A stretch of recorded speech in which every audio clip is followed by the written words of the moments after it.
lived in for decades. They worried that they would have to say goodbye to the neighborhood where they had grown up and where their parents and grandparents grew up. And they worried that they no longer had a place in our city. During the last round of property assessments, more than 100,000 homeowners saw their assessments jump by 50%, 100%, 200%, and even 300%.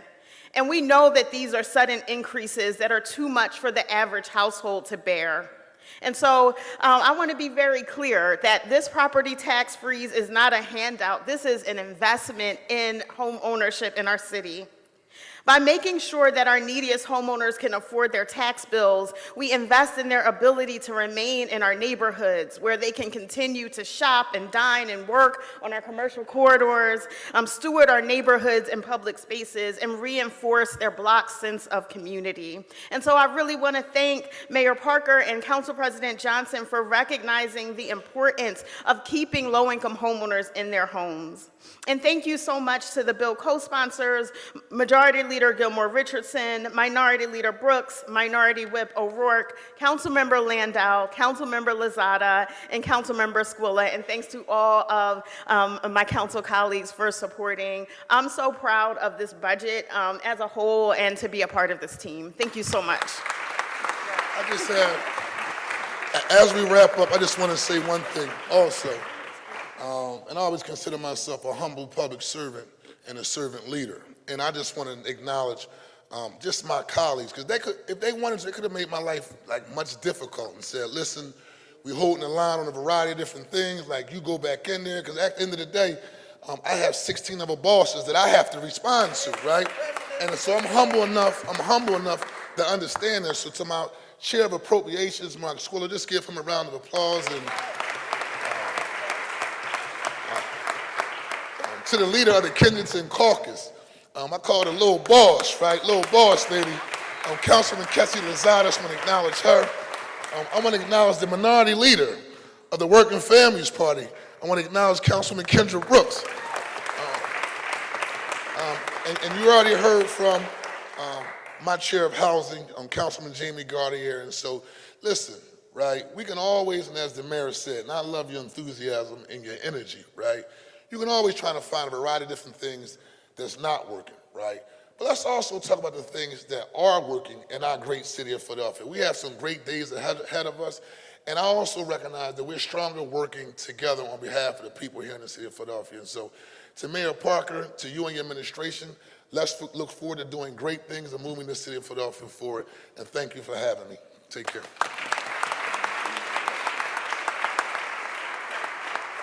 We do, Mr. Council members. You don't get to leave that fast.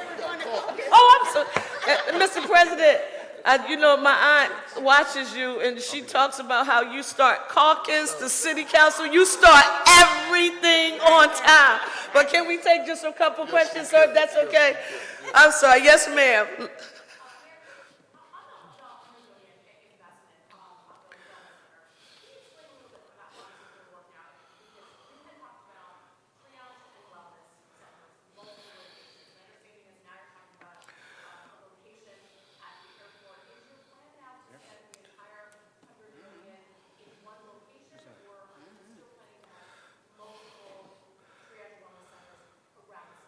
So let me just, and this is extremely important to publicly affirm, we have drug and alcohol, substance use disorder, mental and behavioral health providers in neighborhoods across the city of Philadelphia, and you just don't know that they're providing the services. So one, we want to make sure that we're working with all of those existing partners. When I met with the council president, I likened it to domestic violence shelters in the city of Philadelphia, and as a former councilwoman, I had domestic violence shelters in my district, and they were there, but people didn't know that they were there. So these providers are already in existence in neighborhoods across the city.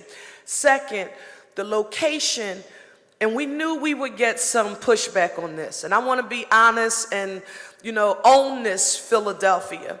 The location that the city of Philadelphia currently owns is a part, an extension of, contiguous to our county prison campus. I knew that when we identified that location, I would have to carry a great deal, receive a great deal of criticism, because people would say that I was attempting to criminalize addiction. People have a right to have their opinion, but I want the people of this city to know what we did. The city owns land that currently we have the ability to provide these services on.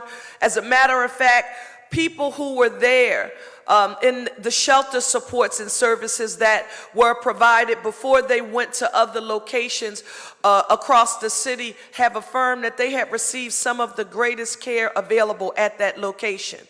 We are going to make sure that it is safe and secure. Someone drove by yesterday and said, well, it looks like a prison. It's a part of the prison complex. It's contiguous to it. I don't apologize about that. The public safety and security of the surrounding community, it comes first.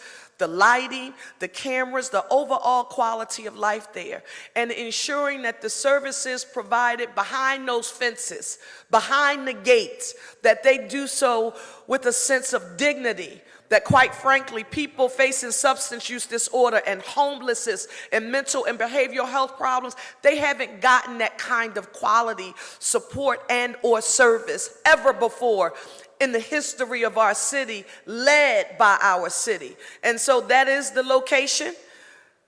We're going to build two new buildings there that will be immediately in the area in which someone thought it was a bright idea some time ago to put some tiny houses that don't contain any plumbing, trying to help people facing homelessness and substance use disorder and thinking that was dignity. And the Parker administration's perspective is just different. And that's what we attempt to do, Lauren. It's not the airport, it's actually at the prison complex.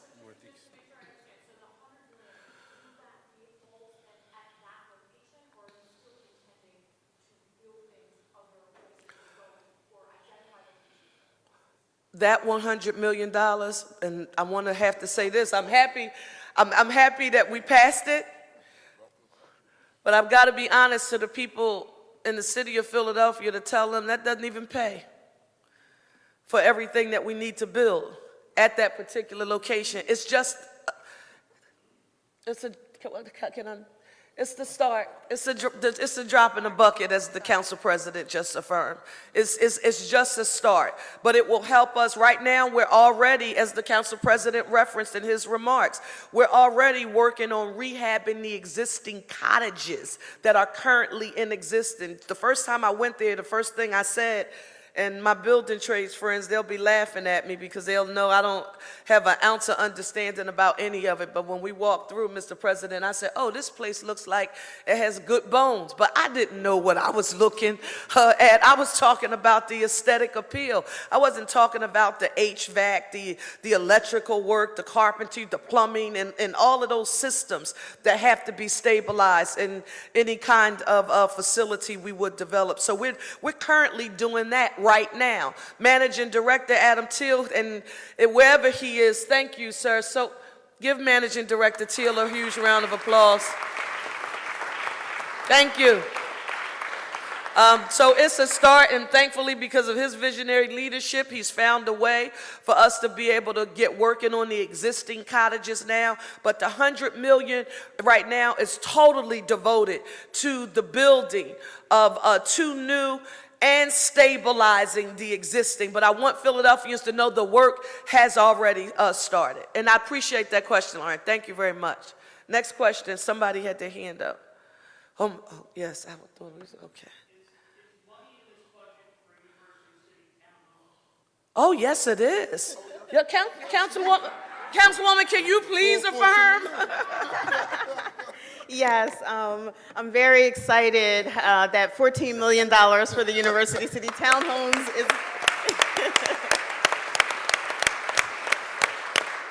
and so that money will allow us to rebuild 70 units of low-income housing in University City that will last forever. It will be permanently affordable. And listen, and that's extremely important, right? It's extremely important to us because we needed to drive those dollars to that project for the preservation of affordable housing. Councilwoman Gaultier, just for the record, when this administration decided that it would support the funding of those, I want you to know that those 70, they're part of our 30,000. I'm counting, okay? So that is a part of our 30,000 unit plan. Philadelphia, we're delivering already. Thank you. Yes, sir.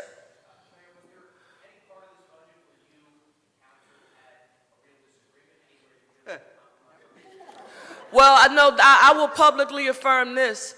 And again, this is, is Rob DeBose, the number 6.37? Sophie's like, yes, 6.3. Okay, thank you, Soph. $6.37 billion. And I think for all of us, and we met with and talked with all members of council president, and I want to affirm this. In every meeting that we had, Council President Johnson affirmed that he had 16 members and they had interests and priorities. And every time we left the table, yeah, everybody's talking about this is a good budget. Council did pretty well in this budget too. That he had 16 members that he had to go back and work with and deliver for, and we did just that. So if you ask me the biggest, and I'm gonna have to say this out loud, some people wanted us to be able to do everything, and they act like the city of Philadelphia was the Commonwealth of Pennsylvania. Commonwealth of Pennsylvania has a $14 billion surplus. We're the little old engine that could, Councilwoman Landau, right? We're trying to move forward, and I think that there were folks who wanted us to be able to fund about $10 billion worth of work that needs to be done in the city, and the demand is there. The need is there. The people are not wrong in wishing and hoping and expecting that we make many more investments. But I will argue, Mr. President and members of council, we did the best we could with what we have. Now, if we do well and more businesses come, and we get a $14 billion surplus, then we can do more. But with the limited revenue generating capacity that we have, we did the best we could. Council President formed the Tax Reform Commission. In the fall, they're going to be releasing the results of all of their plans and recommendations for government.